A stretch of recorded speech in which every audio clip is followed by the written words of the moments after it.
Hello class 12 graders, welcome to chemistry NCERT solution. आज हम करने वाले हैं एग्जाम्पल 1.6। ध्यान से देखिएगा। अब हमारे पास क्या आता है, अभी तक हमने हेनरीज लॉ के ऊपर एक न्यूमेरिकल करा, उसके बाद जो हमारे पास दूसरा आया था राउल्स लॉ के ऊपर, हमने वो न्यूमेरिकल करा। दोनों काफ़ी अच्छे न्यूमेरिकल्स थे। अब ये जो मेरे पास तीसरा न्यूमेरिकल आ रहा है इस टाइम, वो मेरे पास किस चीज़ के ऊपर आ रहा है? अब यहाँ पे आपकी शुरू होती हैं चार कॉलिगेटिव प्रॉपर्टीज़। चार कॉलिगेटिव प्रॉपर्टीज़ में सबसे पहली कॉलिगेटिव प्रॉपर्टी के ऊपर आपका ये वाला न्यूमेरिकल है। चार कॉलिगेटिव प्रॉपर्टी है। सबसे पहली relative lowering of vapour pressure, दूसरा एलिवेशन इन बॉइलिंग पॉइंट, तीसरा डिप्रेशन इन फ्रीजिंग पॉइंट, चौथा आता है आपका ऑस्मोटिक प्रेशर। हर एक के ऊपर आपको मिलेंगे। और एक तरीके का आपको और आएगा जिसमें हम क्या लगा देंगे, वेंट ऑफ फैक्टर लगा देंगे, जो कि हमारे पास क्या है, करेक्शन था इन द कॉलिगेटिव प्रॉपर्टी। यहाँ पे इस वाले क्वेश्चन में हमें वेंट ऑफ फैक्टर की ज़रूरत नहीं पड़ेगी, वो भी मैं आपको बता दूंगी एक बार क्यों नहीं पड़ेगी। चलिए इस वाले क्वेश्चन को करना शुरू करते हैं। The vapour pressure of pure benzene at a certain temperature is 0.850 bar, a non volatile non electrolyte solid.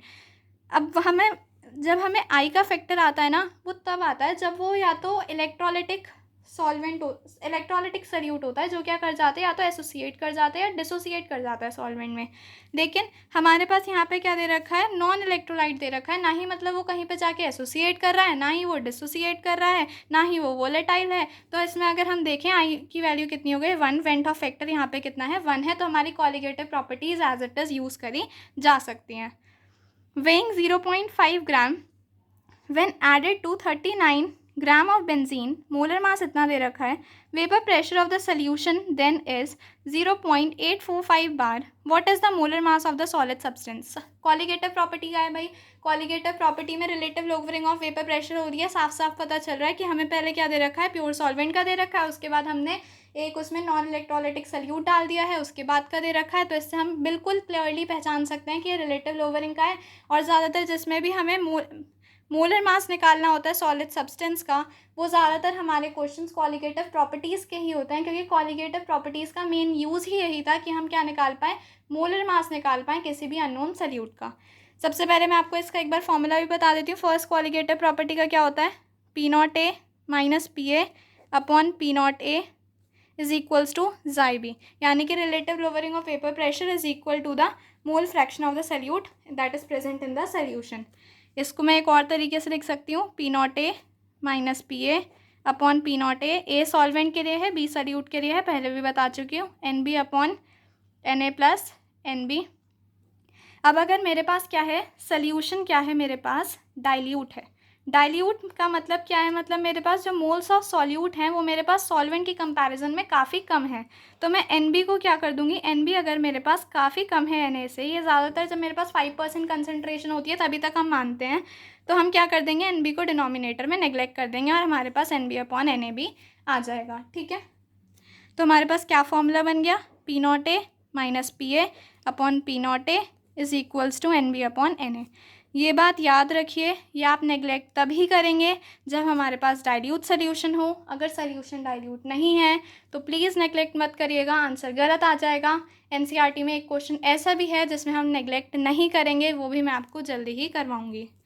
ठीक है, the vapour pressure of pure benzene at a certain temperature is 0.850। तो हमें P0A दे दिया गया है 0.850 bar. A non volatile non electrolyte solute added to it, जिसका weight मेरे पास क्या था, वेट ऑफ सॉल्यूट हमें दे दिया गया है 0.5 ग्राम। 39 ग्राम ऑफ बेंजीन, बेंजीन का वेट दे दिया गया है 39 ग्राम।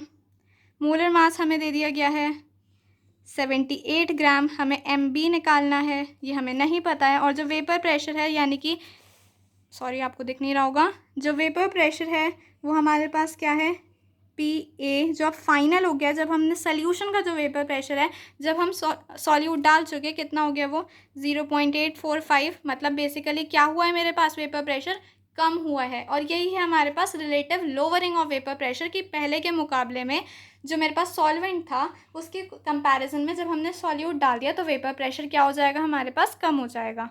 तो अब मैं अगर इस वाले फॉर्मूले में पुट करूँ सारी वैल्यूज़, तो 0.850 minus 0.845 upon 0.850 is equals to W भी लिख सकती हूँ अपॉन M भी लिख सकती हूँ, निकालना है मैम अपॉन WA लिख सकती हूँ, कितना है 39, MA लिख सकती हूँ 78। भैया आप पूरा फॉर्मूला खोल के लिखेंगे, मैं ऐसे डायरेक्ट कर रही हूँ भाई क्योंकि मेरा एग्ज़ाम नहीं है, आप लोगों का एग्ज़ाम होगा तो आप लोगों को हर चीज़ एकदम डिटेल में ही लिखनी है, वरना एग्जामिनर मार्क्स काट सकता है। तो कितना आ जाएगा ये मेरे पास 0.850 माइनस 0.845, मैं भी ऐसे लिख रही हूँ 0.850। क्या आप, मुझे लगता है आपसे बिल्कुल आशा करती हूँ कि आप इसको क्या कर पाएंगे, कैलकुलेट कर पाएंगे। इसमें से इसको माइनस करके इससे डिवाइड करेंगे, इधर चला जाएगा, इधर मल्टीप्लाई में आ जाएगा। फाइनली जो MB की वैल्यू होगी वो 170 ग्राम पर मोल भी आएगी।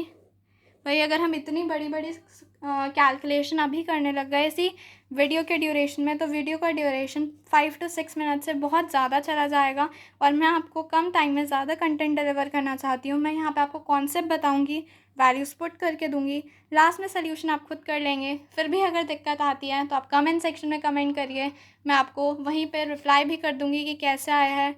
ठीक है, तो आई होप ये वाला क्वेश्चन आपको समझ में आया होगा। आप एक बार पूरे क्वेश्चन का स्क्रीनशॉट ले सकते हैं। एक बार मैं और भी बता सकती हूँ कि यहाँ पे मेरे पास नॉन इलेक्ट्रोलाइट सोल्यूशन था तो I की वैल्यू 1 हो गई। डाइल्यूट सोल्यूशन है तो NB को डिनोमिनेटर में नेग्लेक्ट कर सकते हैं। Relative lowering of vapour pressure का फॉर्मूला लिखा, सारी की सारी वैल्यूज़ हमें दे रखी थी, जस्ट हमने फॉर्मूला में पुट करी हैं। सॉल्व आप करेंगे, आंसर आ जाएगा आपके पास 170 ग्राम पर मोल, कि जो हमारे पास अननोन सॉल्यूट था जो उसका मोलर मास है वो मेरे पास 170 ग्राम पर मोल है। Thank you for watching, keep learning.